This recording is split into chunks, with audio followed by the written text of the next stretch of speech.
All right, so here we go. Thanks everybody for joining us today. We are doing one that Craig and I love dearly to do, and we call this playing the retirement game. Because whether you realize it or not, retirement is actually a game, and there are certain rules and other parts that go along with that game, and we are going to touch on those and cover it. Real quick checklist before we get started here. Just know we are recording this, as you just heard. We are going to share it back. We share it back with Erin and with Julie, and they share it out to everybody who wasn't able to be with us. We just ask that you keep your microphones muted. There is a chat box, so please, if you have questions as we go along on this, feel free to drop them in the chat box. I'm going to introduce my co-presenter in a second, who's here to keep manning that because I can't really see the chat box as we go along. So our agenda, quick introduction to us, how retirement has changed, actually playing the game itself.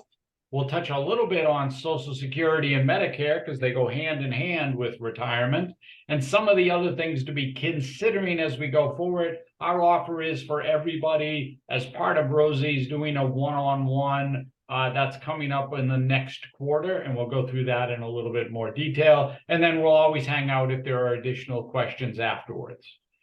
All right, so a little bit about us real quick. Hopefully you know us by this time, but if you don't, if you're new to Rosie's or haven't been on any of these presentations, my name is Tom Alessi. I'm an investment advisor. I'll talk about the foundation in a second that Craig and I both do, but just know I've been in financial services for 24 years now. As I said, I'm an investment advisor, which means I act as a fiduciary whenever I'm giving guidance or advice to any of my clients. Craig, if you want to introduce yourself. Sure. So I'm Craig Richardson. I've been in financial services over 19 years now, and I specialize in working with families and individuals to help them define their financial goals and have a better relationship with their money. And as I said, Craig will be chiming in as we go along through this and sort of helping me out with the presentation, but also he'll be manning the chat box. So if you got any questions, drop them into the chat box. Craig will either be answering them or he'll toss them out, and we'll have a discourse and try to answer them together. I mentioned briefly, and you can see it in the corner of the screen there, one of the things that Craig and I did is we launched a nonprofit that is dedicated entirely to financial education. It's called the Aries Foundation for Financial Education. You can check it out on the web at ariesfoundation.org. And really the whole idea behind it is trying to help everyone have a little better relationship with money. Because whether you realize it or not, you are in a relationship with money. And just like every other personal relationship that you have, there are behaviors and triggers that cause us to act, well, Craig and I like to say, sometimes a little irrationally when it comes to our money and finances. All we try to do is help everybody get a little better handle, a little understanding as to dealing with money. All right. So now we get to move on, and now let's play the retirement game. So you're thinking about retirement, or you want to retire, or it's somewhere down the road, Craig, right? It's out there on the horizon. I've got to think about this thing. People are thinking about it sooner and sooner these days. So sooner and sooner wanting to get out. So how's retirement changed, right? So, if you think back to whether it's your parents or maybe your grandparents, right? It was 65. That was the number. 65. I had worked for the company forever. I've got guaranteed benefits. I've got Social Security, a pension, healthcare. I get a gold watch, and I'm hanging out on the front porch in a rocker, basically, right? That's how retirement used to be. Retirement doesn't work that way anymore, right? So a lot has changed. It's much more complicated. One, there aren't pensions. Now, granted, Rosie's is making a contribution on your behalf, but it is a defined contribution plan. It's not a pension plan. The money is there. It's just not a guaranteed payout for you. So they are making a contribution on your behalf, which is great, but it's not a pension, right? And, now we've got education goals, right? The financing that's been hampering everybody. Taking care of parents, maybe, right, Craig? What we call it, the panini generation, right? That's what you call it. Yes, we know it as a sandwich generation. Yes. I'm an Italian, so that's the sandwich generation getting squeezed is a panini generation, right? So when we're looking at retirement, we look at it as sort of two sides, and the analogy Craig and I like to use is climbing a mountain, because the idea is, Craig, the goal of climbing a mountain is what? Oh, to get to the top. To get to the top of the mountain. You would think that's the goal, right? But actually, the goal is to get back down safely. And Oh, we sort of look at this, Craig, as the two sides, right, of retirement planning. mhm. Yeah, right. There's the accumulation phase, and then as you'll talk about soon, there's a distribution phase. That's coming back down the mountain. Right. So the accumulation is what you're doing now. Anybody who's in their pre-retirement years, I'm working, I'm contributing, I'm adding to my pile. In this case, the pile of the money, it's a mountain, right? I'm trying to build as big a pile as I can. And those are my accumulation years. That's going up the mountain. But then once we retire, much like being on the mountain, we're not staying there, Craig, right? We've got to now navigate our way down or take the money out and make it last the rest of our life. That's usually the most dangerous part, the way down. Yes, he means climbing a mountain. It works both ways, right? So the analogy there for those who know mountain climbing or have done or seen anything on it, right? The most treacherous part of the journey is the trek back down, because now you're tired and you tend to not be as paying as much attention, if you will. All right, so this one's going to be a little tough to see, but and we're going to go through this a little bit more and we'll talk about, but this is sort of the game board when we're looking at how does this work in terms of trying to take this money out. And what this shows you is what happens is if I have, a rate of return, and I don't care, right, Craig? We don't care what the rate of return is, but when we're looking at it and saying, I've got a chunk of money, and at the end, I'm going to start drawing that out. And I've got a rate of return that I've been estimating and using since I started my working years, right? Whether that's 6 or 8 or 10, it doesn't really matter. And I'm going to start drawing money out because that's what I need to live on. What's going to happen to my funds? Go down. Well, that's what we're going to look at. And so that's sort of how the game is played. And so what we want to do to start is to set the game board, right? So you're going to have a certain amount of money when you get to retirement, right? Everybody's different, Greg. So you never know what that number is going to be, but I've got X amount. And let's just say for our purposes, it's $500,000. So I've got $500,000 sitting in my account. Mhm. And I'm going to try to draw out $45,000 a year off of that $500,000. Okay. That doesn't sound like a lot of money, right? No, but it's a good start. It's a good start. And if I'm retiring at 67, I want to make it last at least 20 years. So until I'm 87, which is average life expectancy at this point. And average life expectancy, Greg, means That half the people die sooner and half the people live longer. right. More than likely, you're going to be living into later years. But for this purposes, we'll just go at 87. And I'm going to get over that 21-year time period almost 10%, 9.99% per year. Wow, I want you as my advisor then. Yeah, and you say, gee, where am I getting that number from? Well, so if I look back on the S&P 500 from the 2001 to 2021, these are the returns year by year. Okay. You can see them year by year. And when I average it out, that number comes out to be 9.99%. That's where we get the 9.99. So if I was in 2001 and I had my $500,000 and I put it in and started taking out, I should be able to last the rest of my life, right? Sure. Why not? Sure. I like it. Now, here's the thing. This is what the normal game board looks like when we play this game. Unfortunately, every time I try to do this and step out of the presentation and come back, inevitably it blows up. So just know what's going to happen here is I'm going to show an investment amount up here at $500,000. And I'm going to show a withdrawal at $45,000 a year because that's what we talked about I wanted to live on. And then I've just plugged in, these are the S&P returns that we just looked at, where I'm getting an average of, this says 9.97 for our purposes. It was 9.99, but we're You're rounding. yeah, I guess just, whatever, the spreadsheet decided to do it at 9.97. Okay. So here's the way it looks when I do that.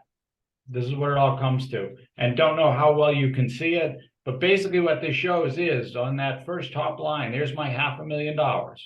I put in the number, that's what the rate of return was for the S&P that year, and I'm withdrawing $45,000 out every year. That's what we talked about. And these are just the rates of the S&P 500.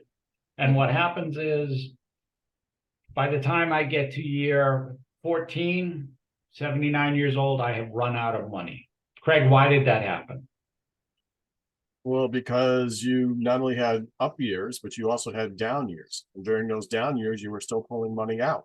And you were still pulling money out. And one of the consequences is you can see what happened to the average rate of return because you're pulling out at the same time that the market is going down, like Craig has talked about, it's changing the rate of return as what's available. So there's an offset to that happens.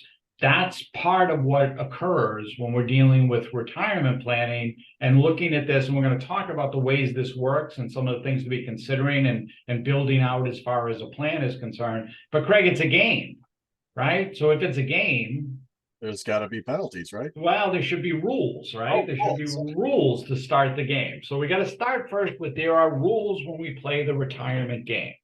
So the rule is that there are really, your money has three functions in retirement. And that first function, the thing it is going to do more than anything else is going to generate income because you're no longer working. So your money has to work for you. Mm-hmm. The next thing it's there for is to provide liquidity because yes, I'm trying to get my living expenses, but what happens if there's other things that come up, Greg, right? Some other stuff that I'm either doing or I want to do that I didn't plan for in my income portion that I need a bucket to tap into for liquidity purposes. Never happens. Rarely, right? Yeah, right. And then lastly, possibly, I want to leave this to the next generation. If you have beneficiaries or kids or somebody that you're concerned about, or maybe an organization like Rosie's Place you want to leave money to, you want to leave a legacy. And see, here's what happens for most retirees when they step onto the game board is they try to make one asset do all three things. And that's what trips up most people is I'm trying to generate income from this same dollar that I'm going to use for liquidity. Oh, and by the way, I want to leave it to the next generation. And you just can't do that. And so you really need to be thinking about how am I generating income? What am I going to put aside? So just in case that emergency happens or, something I need to dip into a bucket just to have liquidity. And oh yeah, I do, Craig, want to leave something for the next generation. Or at least not leave it to Uncle Sam. Correct, or a way to protect that in terms of being efficient with everything, right? So there's a lot that goes on here, but a lot of times, when we're dealing with and sitting down and talking to people, and retirees do it all the time, is that they try to take that one asset. Let's use the retirement plan as the example. And I've got my retirement plan. Well, I'm trying to make my retirement plan do all three things. And I can't be generating income from the same dollar that I want to leave to the next generation because it's just not going to work. So we get into a little bit of, what happens there, Craig, is sometimes that, well, I can't spend it because I want to leave it type of thing. Yeah, I mean, that does become a limiting factor for you in retirement. If you're trying to leave assets behind for whatever reason, maybe you have a child with special needs, or you just want to make sure it goes to your grandkids or your kids, then like you said, you're kind of holding up what you can actually use for retirement funds. And you really save this for that purpose. I mean, that's the goal. Right. Right. It's really meant to be all about your living, your income, your life experience in retirement. Okay, so this is our, psst, hey buddy, it's the problem is everybody tries to talk about, when we say everybody, we mean our industry, about rate of return, about what you're going to generate, about how you're going to generate it. And the reality is, Craig and I, as we try to go through this and explain it, it's not about rate of return. It's really about the withdrawal amount. Like we talked about that coming down the mountain. How am I taking this money out and how am I doing it in such a way that I'm going to make it last for the rest of my life. The Monte Carlo simulation thing on the board there, a Monte Carlo is a software program that just runs, like Craig, like thousands and thousands upon the different, simulations of what can happen, whether it's good market, bad market, flat market, up market, sideways, the whole bit. Right. It usually runs about 50,000 iterations of different things that can happen in the market between the ups and downs over a certain period of time. Usually it's a 20 or 30-year window. So it gives you the potential outcomes in all those events. So it's really a statistical analysis of future performance. And they'll use things like gold goes up, gold goes down, treasuries are up, treasuries are down, bonds are flat, this happened, that happened. And they just plug them all into the software and spit it out, like Craig said. And what you get is these statistics for what can occur. And when we look at it from a distribution standpoint, now, when we're talking about withdrawal, this is looking at just withdrawing money. Right? And we're not saying how much money. All we're saying is, look, if I'm trying to take 3% out a year, or let's go 4%, because that's sort of where we're at there with the 4% thing, right? So I'm going to withdraw. That's this red line going across, 4%. And I'm going to take out 4%, and I'm only going to last for 20 years. I've got, it's like a 97% rate of success at that level. Mm-hmm. But the reality is, for most people, especially Craig, those who want to retire earlier than, say, age 65, the reality is, with today's life expectancy, you're talking about living 25 years in retirement. Yeah, and this makes perfect sense, especially on your earlier example, Tom, because what happened earlier is your 45,000 out of 500 grand is actually a 9% withdrawal rate. And if you look down here at the 8% withdrawal rate, it has a pretty high failure rate. Right. So it really made sense the way it, followed the suit, followed the model. Yeah, right. Exactly. That's the case. But so when you look at that, so say at 25 years, at 4%, I've got like a 93% chance of making it. Now, I don't know about you, but I'm not getting on a plane in Logan that's flying to LA, where the pilot's going to come on and tell me, hey, you know what? We've only got a 93% chance of making it today. I don't want to be on that flight. But that's the reality for most retirees when they step into the game, is that they're looking at it. This used to be called the 4% rule. It's still called the 4% rule. It just, the reality is it doesn't work 100% of the time. And think about it. If you had $1 million, Craig, what is 4% of that? That's 40 grand. So that's $40,000. You're living on $40,000 a year, and you don't have 100% guarantee that that's going to last for the rest of your life. These are the realities of retirement. This is the part of the game that needs to be looked at and thought about, and how am I going to build this out? Right. And as Craig mentioned earlier, if we're playing a game, then shouldn't there be penalties that go along with those rules? Now, before we get into the penalties, let's just say, look, at one of the things we make available for everybody, is one-on-one meetings. Craig, do you have no, you don't have the link for this. Never mind. There's a QR code on the screen, but I know Julie is sending out a notice that's got the link to it, but you can just shoot that QR code and it'll open up our scheduler, and you can just schedule a time anytime in the next quarter, April 1st through June 30th. The time is for you. Whether you just want to talk about, if you're in the plan, what you're doing with the plan, maybe looking at strategies as we go forward here, because it's going to be a volatile ride. The Fed's already talking about more increases and where the rates are going and all that happy stuff that keeps getting talked about with recession planning. Or if you have other concerns like retirement planning or something else, schedule a one-on-one. The time is for you. We'll answer questions, anything that's a concern for you. So just know Julie's going to send that out, and there's a QR code right there on the screen. You can just shoot that and it'll open up our calendar. All right. Now we get to the fun part, Craig. Okay, good. Yeah. You know, so when we have money sitting in a retirement account, 401k, IRA, whatever it may be, you know, Uncle Sam wants his piece of it because you've been putting this money away pre-tax. It's tax deferred until you take it out. And so Uncle Sam says, listen, I want my money. I want you to take it out. And by the way, here in Massachusetts, his little baby brother, the state of Mass, has got his hand out too, in terms of that. But you have to do what is known as a required minimum distribution. Hey, I got a question for you. I'm sorry. That's okay. This actually from the audience. Can you send us that retirement worksheet? You mean our game board? I don't know. Yeah, I think that's what you're asking about, the game board. Mhm. Yeah, I can certainly send that along. It's a little bit convoluted in terms of trying to figure it out and play with it, but if you want to do it, absolutely. I can send it along with the recording to Julie and just let her know to send that. Absolutely. Thank you.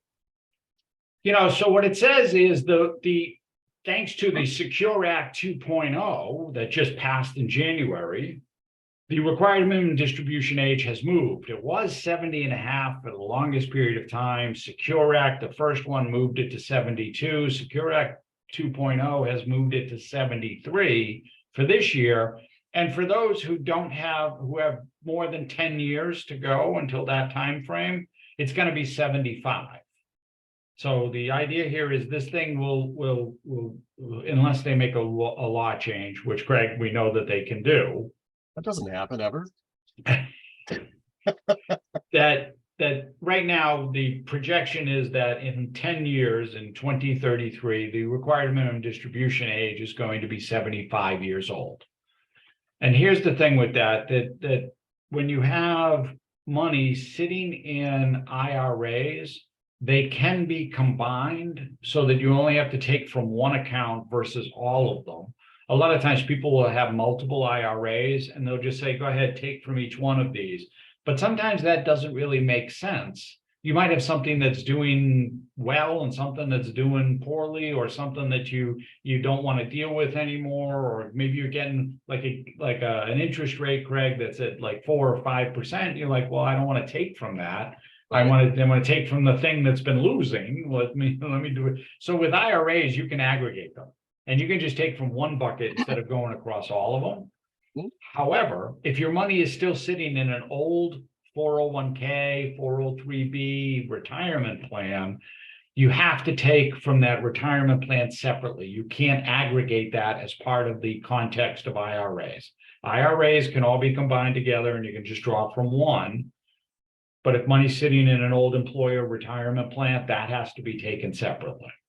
Now, the other thing too, to be careful here is even though you get to start distributions later, the starting rate of what they make you pull out each year is going to be a little bit higher, correct? Because they did. Correct. That's what the current mortality assumption is, that they moved the number from 70 and a half to 72. But at 72, that distribution number is higher than it was when we started at 70 and a half. Same thing goes for this year with 73. It's a little bit higher than it was for 72. And when we get to the one when you're going to be able to do it at 75, it's going to be much higher. And the other side of that is if we haven't touched this money, it's been growing. So not only do I have a bigger piece, I've got a bigger withdrawal rate I got to take out. And that withdrawal rate increases every year because Uncle Sam wants his money. And they don't care if you have performance that year or a loss that year, you still have to take it. Correct. And right now, the number is close to 4. So the first year of your RMD, that required minimum distribution is going to be close to the 4%. And we showed you 4%. It's not going to last the rest of your life based on performance. And it's only going to go up from here. So this is, a way for them to get the money out faster, even though they make it sound like it's a delay to you. The minute the government is telling you they're doing something on your behalf, should raise a little flag up. Say, wait a minute, I'm not too sure about that. All right, so that's the required minimum distributions. Just understand they supposedly now are going to be actually peeling back on this. Like the last 2 years, they talked about being really aggressive. When Nana's not taken her required minimum distribution when she was supposed to, that they were going to go after her. my understanding is with Secure Act 2.0, they're putting the brakes on that. Like they get it. Like some people just don't remember or don't do it. So they're not going to be as aggressive, but there is a penalty if you don't take that required minimum distribution. We'll just see how much they really want to hold off on penalizing your Nana for not taking that distribution. That's good for votes. Yes, yeah, that's why they did it. All right, so now we're going to go into Social Security, right? So Social Security, this is a big part because, see, one of the things with Social Security, and Craig and I say this all the time, our industry has really been not so good at really trying to make people understand or give the basis for what retirement planning is all about, because retirement planning is all about cash flow. Cash flow equals certainty, and certainty takes the pressure off of money. If you don't remember anything else that we tell you today, take that away from it, which is the retirement is all about cash flow. Cash flow equals certainty. Certainty takes the pressure off of money, and Social Security is cash flow. It is guaranteed cash flow. Yeah, I know the whole thing. We'll get to the whole it's running out of money and all that stuff. We'll talk about that. For now, we're looking at the positive side of it, which is that it's cash flow.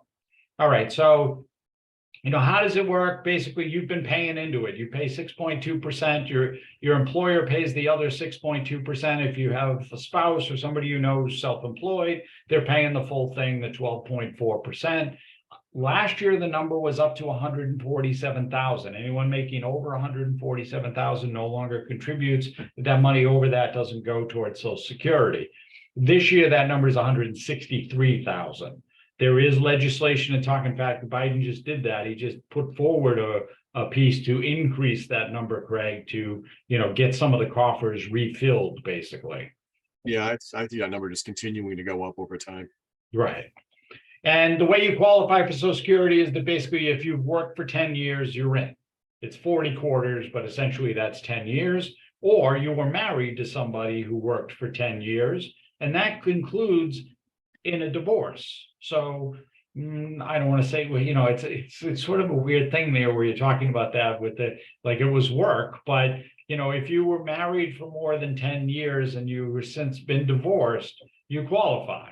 You can collect off your ex-spouse their benefit. Doesn't affect them at all. But it's 10 years in order to qualify. Okay. Moving on. All right, so Social Security throws a lot of acronyms out there, these FRA and PIA things. So FRA stands for full retirement age. That's the age where you get your full benefit. We'll talk about early and we'll talk about later in a second. PIA just is their primary insurance amount. That's the dollar amount that they're going to tell you you're going to get on a monthly basis from Social Security. And you can see the numbers here. If you were born prior to 1954, your full retirement is 66. It goes up 2 months every year between 54 and 60. Anybody born after 1960, for today, Craig, it's 67. Okay. This is another one because that's the other part of the legislation that they just put forward is they're trying to get everybody to delay to 70. Everybody, or do you think they're going to do everybody?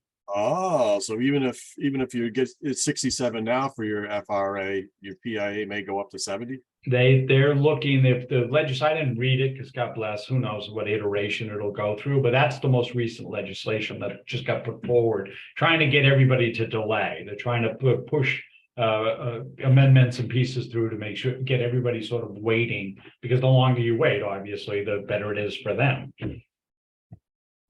All right. Yes. So we're playing a game. Shouldn't there be penalties that go along with the game? And here's one of the penalties that happens with Social Security, right? So Social Security today, the rules are that you can start collecting as early as age 62, right? So, however, if you turn it on prior to your full retirement age, we just went through what that number was.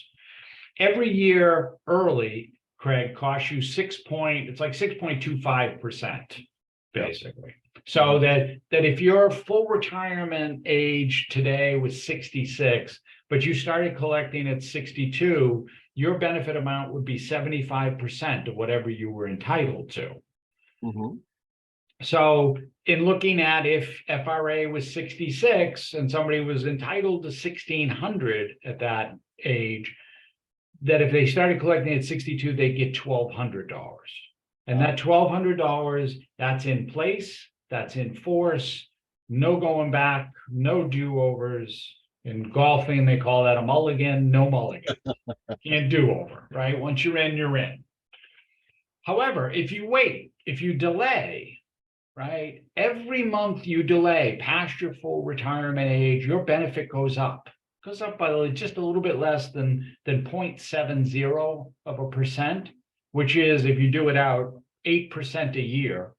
And if you waited, if you were 60, if you were eligible at 66 and you waited to 70, your benefit amount goes up 132%. So instead of 1,600, you'd be entitled to 2,100. This is why they want you to wait, Right. because the benefit amount will be higher. Also, you delaying, and they're hoping that you're going to die earlier, so that you're not getting as much of a benefit, but they're in trying to entice you with paying you more to delay longer. But that's why you'll hear most times people are talking about Social Security strategies. They're talking about optimizing, which is this.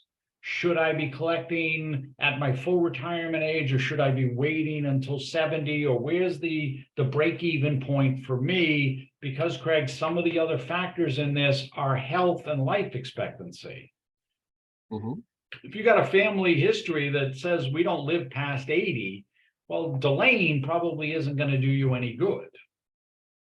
Right, but if you have family history of people living into their 90s, then delaying is exactly what you want to do, because you're going to get much more benefit out of it. Yes, and that's where it comes in, and that's part of the conversation to say, wait a minute, what makes sense here? One of the things that Craig and I can do for anybody is we can run you a report based on all of that criteria to say, hey, here's where your optimal time, date, history is going to tell you when you should collect Social Security.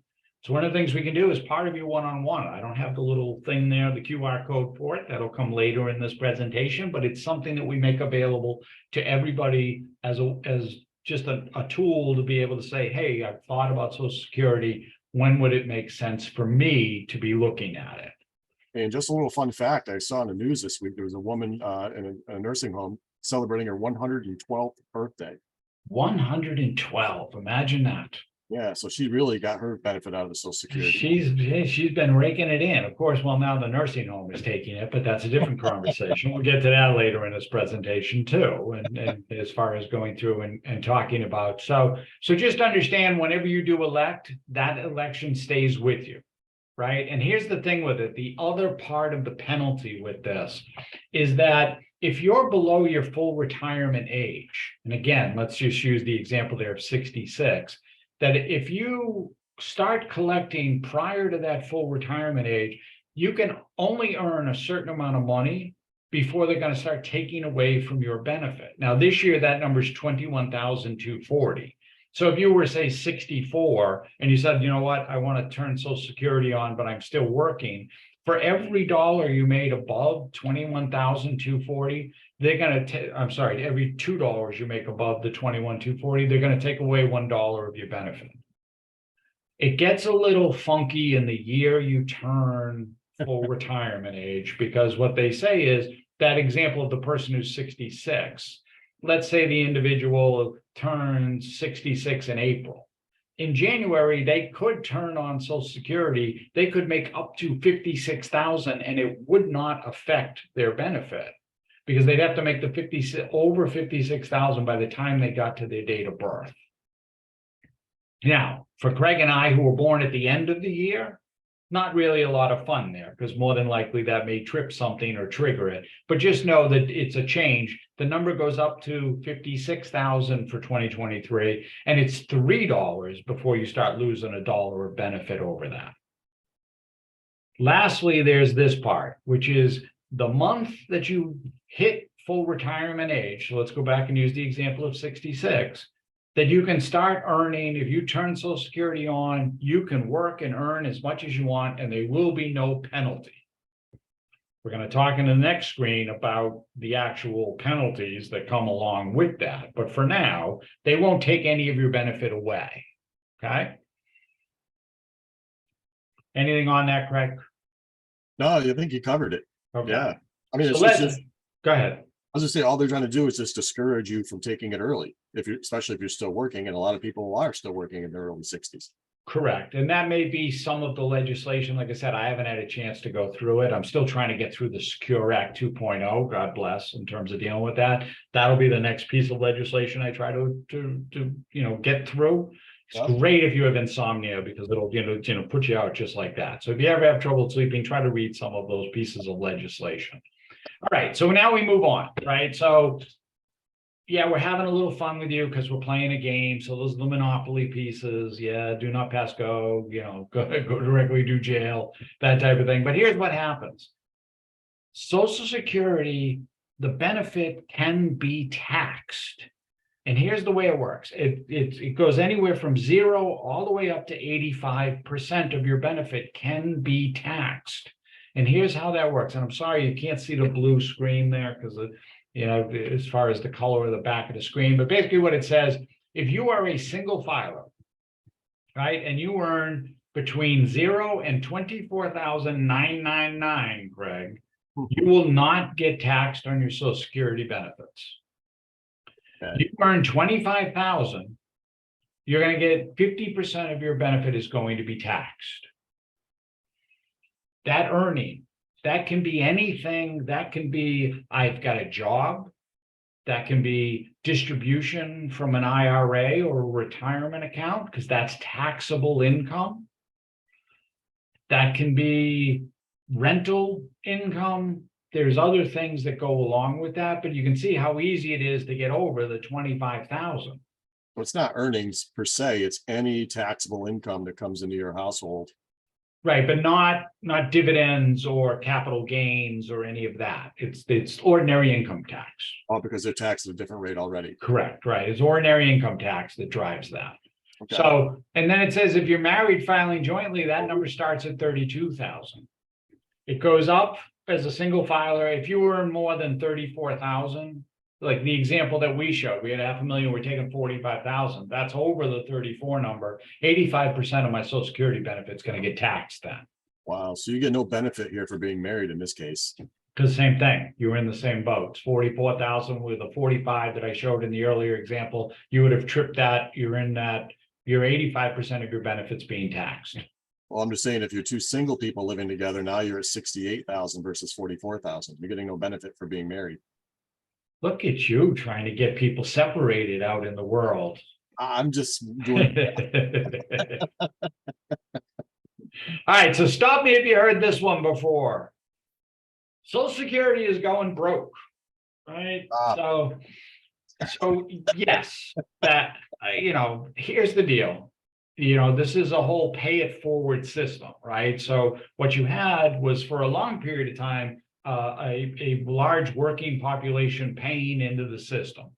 Now what you have is a silver tsunami that is taking money out of the system, and there isn't as much behind it putting in. One generation, 2 generations back now, starting to be the bigger generation. So this is going to catch up.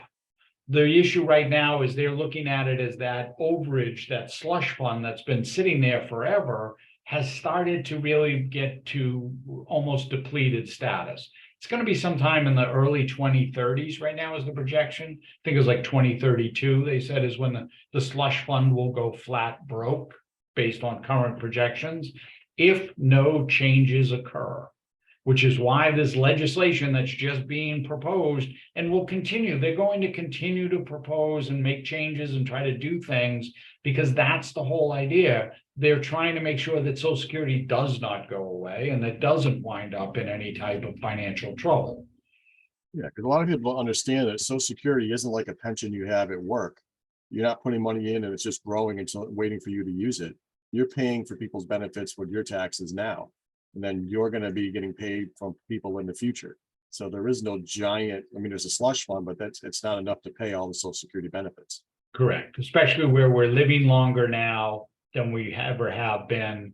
And there, like I said, there's 10,000 people a day turning 65 years old. By 2030, the entire baby boom generation is going to be 65. So that's just an overwhelming, it's way too much of a surge sitting in the system that they've got to make changes. That's what they're trying to do now. And they figure we've got, 7 years here to make sure we get this thing right before that, sort of all of the lights get turned on there. And then, we realize, we need to do something. Well, the other thing people forget too is when this came out, I think it was 1936 was the first year Social Security came out, somewhere in that neighborhood. Yeah, somewhere in there. Yeah, the average life expectancy was like 65 years old. So people were retiring and they weren't living more than 5 years in retirement collecting Social Security. Now, as you just said, some people are living 30, 40 years in retirement. I have no idea why Zoom did that, but that's okay. All right, so the other one is that I'm going to pay less in taxes when I retire. Like, Craig, this is one that goes on and on and on and on. Like, oh yeah, no, you're going to, you'll probably be in a lower tax bracket when you get into retirement. Well, possibly, but the reality is you're taking all of this money that you've been plowing into the retirement account pre-tax out now, and that's all taxable income. That taxable income, like we just said, triggers a tax on Social Security. That becomes an additional tax burden. And we're going to get into Medicare in a second and how that's going to all factor to it. And, because the adage was that I'm not going to be doing as much when I'm not working, right? Well, I mean, I think a lot of times people think, well, if I own a home, that's going to be paid off. I'm going to have a lot less expenses, because I'm not working anymore. So I'm not doing as much. But what we find is just the opposite. I mean, taxes keep going up. So even if you own the home, the taxes sometimes will be more than your mortgage was originally 30 years ago. Yeah, and the reality is your retirement, this is the longest vacation you are ever going to take. Mm-hmm. When you go on vacation, are we just kicking back and relaxing and not spending money? Or are we doing stuff and spending money? You're spending money. And that's what you need to be thinking about here. Like, wait a minute, that, I'm probably going to be doing or spending just as much as I am now when I'm in retirement, but I'm going to be doing having fun. That's the whole plan, right? All right. So we're going to get into the alphabet soup, as we like to call it, of Medicare. So we're going to high level with Medicare because yes, it's still a crazy system in terms of trying to get your head wrapped around it. But to understand, Medicare comes in alphabet letters, right? So you've got Part A, and Part A covers hospital, skilled care hospice. Basically, this is covering, I need somebody to take care of me, or I need to go in and have surgery done, type of thing. Everybody who turns 65, if you are eligible for Social Security, i.e. you worked for 10 years, you've got 40 years, you would be eligible for Medicare. You can turn it on, Part A, at 65 years old because it's free. There's no cost to you for that. Part B, Craig, however, covers the rest of the stuff. Right? The stuff you really want, which is doctor visits and, I need tests and other things, blood work and things like that done. I need Part B. Yeah, well, if you're not working and you're not covered by another plan, absolutely, you need Part B. You need Part B. So this is now I've retired. I need healthcare coverage. I'm going to Medicare. So thank you, Greg, for pointing that out, that this is how that works. And as you can see, the little lightning bolt on the bottom there, that the premiums are taken out of your Social Security benefit. This year, I think the dollar amount, it went down. I know it was 170 last year. It's 170.10, I believe, last year. Asking me what it is this year, I think it's like 163 or 164 this year, or something like that. I know it went down slightly, basically because of the cost of inflation, everything they were trying to do. But so you basically have Part A and Part B. This is what would be deemed original Medicare, right? Okay, so I've got this, I'm 65, I retired, I'm going to elect A, I'm going to get Part B. Part B, the premium's going to get paid out of my Social Security benefit. Great. What you don't have, Greg, prescription medications. Right. Yeah, I got a So lot of non-prescription medication. yes, so prescription medication, I've got to get Part D. Now, this one is a fortunate piece because D, just think of drugs. There you go. So I've got my prescription drugs. That's Part D. This is also something, if you have Part D, that comes out of your Social Security income. So I'm paying for Part B, I'm paying for Part D. And then for most people, they turn to what is known as a supplement plan, otherwise referred to as a Medigap policy. And Medigap will cover everything pretty much that Medicare Part A, Part B does not cover, whether that's co-pays, deductions, that type of thing. This is mostly what people look at when they go for Medicare. I got A, I got B, I got D, and I've got a supplement. All right, so, but this is the, go ahead, Craig. So I had a question.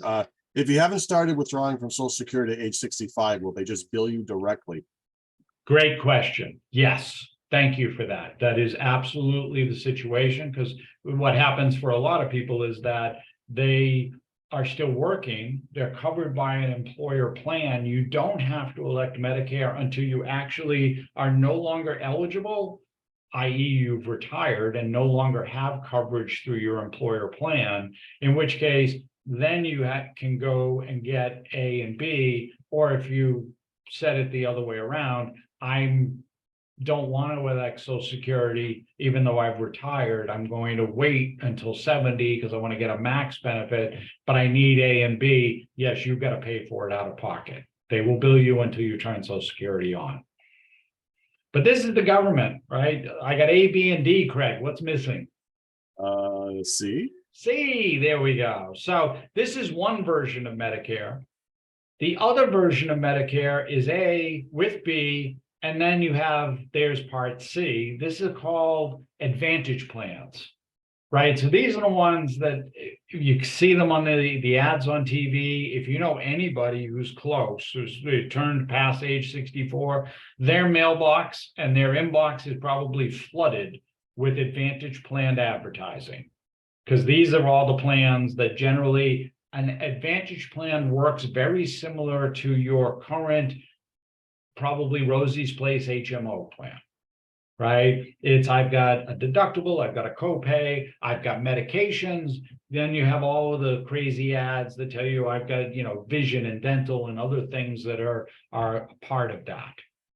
You don't pay for it, right? There are some surcharges that you can get charged as part of Social Security, but for the most part, you're paying for it out of pocket. Some of the plans do let you do it as part of billing, as the scope of everything. It's all coming out of my Social Security check. Depends on the individual provider and the individual Advantage plan. So is this kind of like bundling your GAP plan plus your prescription drug plan? Is that kind of how that works? Yes and no. So yes, with the prescription drugs, but no, the GAP plans, supplemental plans will cover everything.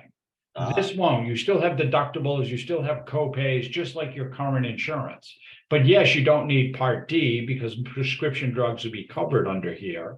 And a lot of times you'll also be able to add in, like I said, vision and dental and other things that the other plan does not cover. Even a supplemental plan. Supplemental plans don't have prescription drugs, they don't have dental, they don't have vision. So I might still need teeth when I retire. Is that what you're saying? Well, if you want to chew, like, I don't know, that's a preference for you. So this is just giving you an estimate of what it looks like, right? As far as costs are concerned, like we said, Part A, it's free. Part B, I believe I did that at the 170.10 number, right? For the annual cost. Part D depends on where you are, what you need, anywhere from, say $30-something a month up from there is what Part D comes in at. Again, supplemental plans, looking at it, this is generally across the country, what it costs. That's annually for a supplemental plan. You've got dental, and then out of pocket is those, like we just talked about, co-pays, deductibles, those type of things that go along with it, so that your healthcare per individual ends up running you somewhere in the $7,000 a year Wow. Right. I mean, that's what you need to be planning for when we're talking about healthcare costs, at least, right? You know, because there's other factors that go along with that. But oh, since we're playing a game, Craig, shouldn't there be penalties? Yes, And there were, 7 minutes before the hour, I'm just telling you. okay, thank you. I'm gonna hustle with this. So Medicare, what happens with Medicare is that they have a surcharge on those premiums. And the surcharge, you can see it goes up. You know, if it's less than 85,000, you're on standard Medicare. Anything over that, you're gonna get hit with a surcharge premium. They've whittled it up a little bit, but it's not making any drastic changes to this until like 2028, because they get the whole thing figured out. The reality here, though, is the surcharge is based on, Craig, ordinary income tax. Yep. The tax amount of your Social Security benefit, Okay. any capital gains, distributions, rental income, money out of a municipal bond, all of that stuff counts towards your Medicare surcharge. Well, unlike Social Security, where it's just ordinary income, it's everything in this case. Pretty much everything except for the stuff that does not increase is, you know, distributions from a cash value life insurance, annuities, health savings account. These are blessings in disguise. They're triple tax benefits. Roths, if you have money sitting in a Roth, those distributions do not count against Medicare. And a reverse mortgage, strangely enough. Okay, so moving on, because I'm going to try to quickly get this done. So we talked about the, you know, the impact here going up the road, going down the road, and, you know, what we're trying to do in terms of making all of this. One of the biggest problems, and we talked a little bit about this, between the healthcare costs and the fact that the entire baby boom generation is going to be hitting healthcare needs. The reality is that this whole generation is coming to a point where, Craig, what is the number? It's like 7 out of 10 people age 65 need some kind of care. Yeah, I mean, that's the issue with living longer, is that, you know, it doesn't come without its own complications. So yeah, more and more people are going to need some kind of assistance when they get older. And here's the thing with that. The government, Medicare is not going to cover you. Medicare does not cover skilled nursing. In fact, it will cover you, but it will only cover you for 100 days. Mhm. So Medicare, you're going to, you know, Medicaid is a different story. Medicare does not cover skilled nursing. Medicaid, you have to be pretty much broke. You got to have $2,000. You know, this is where we get into the whole Medicaid thing. That, you know, Medicaid is basically I'm destitute, right? I don't have any money, and I've got like $2,000 to my name. It's got to be skilled nursing, and you don't get to choose it. Yeah, this is where we get a lot of people come to something we call panic mode.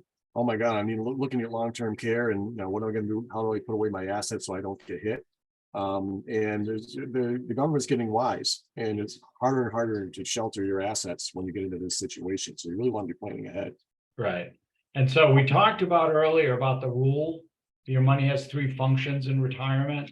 You know, for Craig and I, it's really not, it's 4, because you should have something set aside to pay for assisted care, because you're going to need it. The reality is, like I said, you know, not to doom you gloom on a bright, sunny Thursday afternoon here, but the reality is 70% of the population over age 65 needs some kind of assisted care. 20% of that population needs extensive care that lasts more than 5 years. So it's coming. You just have to be prepared for it. You know, one of the ways to do that is to put your you know, a plan in place, get something in track, make sure that that's happening for you. You know, we talked about this, and this is just sort of giving you the visual on it. I'm not going to spend a lot of time here with it, but you need to be thinking about now, where is my money and how am I generating income? I need a bucket for that. I need a bucket for liquidity. I got to have one if I'm really considering leaving money to my next generation. And then I need one for paying for assisted care. So it's almost like thinking about, how am I spreading myself and where am I drawing from, Craig, in order to do this? Yeah, so if you weren't stressed about retirement before, you're welcome. You're stressed now. It's not the point of this. The point is to get you to be thinking about and looking at it. setting up the goals, figuring it out, understanding that taxes drive everything. It's all about distribution. It's not about accumulation anymore. While you're working, yeah, you can suffer a year like last year, a down year, because you're putting money back in. You're still working, you're still contributing. Once you stop, when you're taking money out, you can't go through that and expect to have it last for the rest of your life. That's ultimately what happens. Mhm. So he said to you again, we're open as of April 1st for one-on-one meetings. You'll get an invite for this as well. Take advantage of it.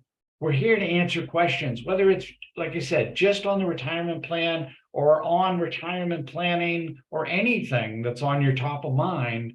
We'll try to answer your questions. We'll try to help you out with that. We'll go through it, but it's all about you. It's all about taking care of you for that time period. All right, I'm going to give you save the dates. They're out into the future because we're doing the one-on-ones for the second quarter. We do not have any of these scheduled until July after we're done. The next one in July 13th would Do I Need a Will? We'll take the summer off, or at least August. And we'll do in September, top 5 questions on life insurance. So this is, Craig and I keep getting asked questions from events, from people, from clients, from things that we do. And we've sort of put together, these are the top 5 questions that we keep getting asked about life insurance. So that's what this is. It's answering those questions. And then in September, we'll do flex spending accounts and other elective plans that are available to you through Rosie's Place. I don't know if I got it in the hour, Craig. Hopefully I did. Right at 1 p.m. right now. Yep. There we go. So if you do have questions for us, you can always reach out. You can forget about that. You can just reach out to Craig or I, or shoot that QR code, because we're happy to have and answer any questions. Anybody got any questions for us? I have nothing additional in the chat box at this time. I'm willing to entertain if anybody has anything. Yes, and I don't know.